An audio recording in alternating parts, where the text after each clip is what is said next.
Ted Rowlands is in California, where we have been following Proposition 19, which is a ballot initiative which has been defeated, which would have legalized marijuana for recreational purposes. Ted, explain what exactly the ballot initiative called for. Well, basically, Anderson, it would have legalized marijuana in the state of California for recreational use, and voters came out and said no to it. The polling was going back and forth really over the last couple months, and then just in the last 3 or 4 days, the no on Proposition 19 started to pick up steam, and then tonight we saw that indeed California was not ready to legalize marijuana for recreational use. We're at Oaksterdam University in Oakland, which is basically a school that trains people to work in the cannabis industry, the medical marijuana industry, and there's been a party here all night long. It's starting to thin out right now. You can see a lot of empty chairs. A lot of people have moved on because of the defeat. Stephen Gutwillig is part of the Pro-19 group that put together this. Your reaction? There seemed to be a lot of momentum, but in the end, California was not ready to legalize marijuana. Well, we always knew that this would be an uphill battle, particularly in a midterm election cycle with a smaller, older, more conservative electorate. But even in defeat, Proposition 19 has clearly moved marijuana legalization into the mainstream of American politics. But did it bring it into the mainstream, and did the mainstream spit it back out and say no way? I don't think so. I think you're going to see in 2012, a very big presidential election year, a number of Prop 19s in a couple of states that are going to be determined in the next year, probably western states, and California is definitely in the mix. So it'll be back on the ballot here and in other states, at least that's the plan, Anderson, but right now at least Californians are saying no to legalizing pot for everybody. Of course, medical marijuana is still legal here. Ted, we should point out the White House put out a statement saying that they're happy about this election choice made by the voters in California, saying that it wouldn't make Californians healthier and it wouldn't solve the budget problems. But Ted, was that a person with a lasagna standing next to you, or what? Oh, that was the weirdest live shot I've ever seen. No, that was. What was that? Are there pot brownies? What is that? That was.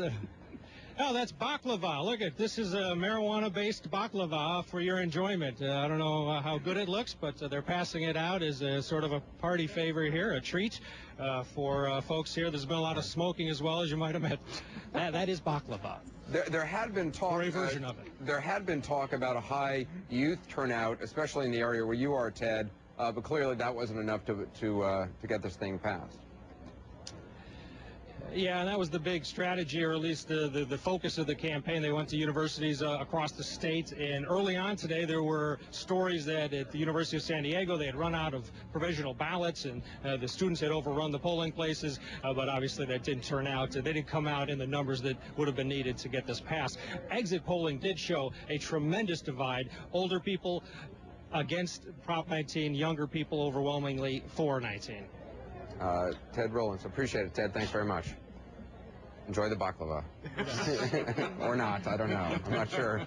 It wasn't quite clear if that was pot baklava or not, or is there such a thing? On the menu. I don't know how that works. Brownies was the customary way to skirt marijuana. Do you think that the man who supports the 19 there was right, that this has kind of entered this into the national conversation in a way that it's not going to go away? Well, it has, but this is a big defeat. This was a substantial defeat, and California, if any state, was going to legalize pot or try to legalize pot. Remember, the Obama administration, like the Bush administration before it, had said even if this passed, they would continue to enforce federal law against marijuana use. So I think, yes, it put it on the agenda, but it is a long way from legalization or even decriminalization at the federal level. There is no substantial movement, particularly in this new Congress, to legalize marijuana. It just had the potential to make a mess, though, didn't it?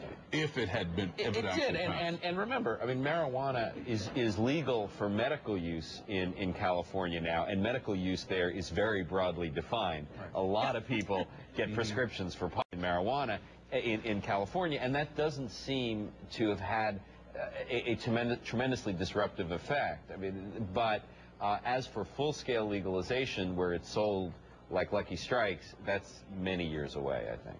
Have you been able to look at some of the recount issues? Yes. In Colorado. Races in Illinois, in Florida, elsewhere. Well, Colorado, where there's now a very close Senate race, it's an automatic recount if the margin is less than 0.5%, and clearly, currently, the margin is less than 0.5%. Washington, where the Patty Murray Rossi race is very close, that's a more complicated rule. I think the simplest way to say it is if the margin is under 2,000, there's a recount there. But remember, Washington's often takes long to count its ballots because it's very heavily a mail-in state, and anything postmarked today or earlier gets counted. And obviously, if something is postmarked today, it means that they haven't even received it yet. So I think we're going to be counting votes. I can't imagine there's any way we're going to call the Washington race tonight, but it's 2,000 votes or closer.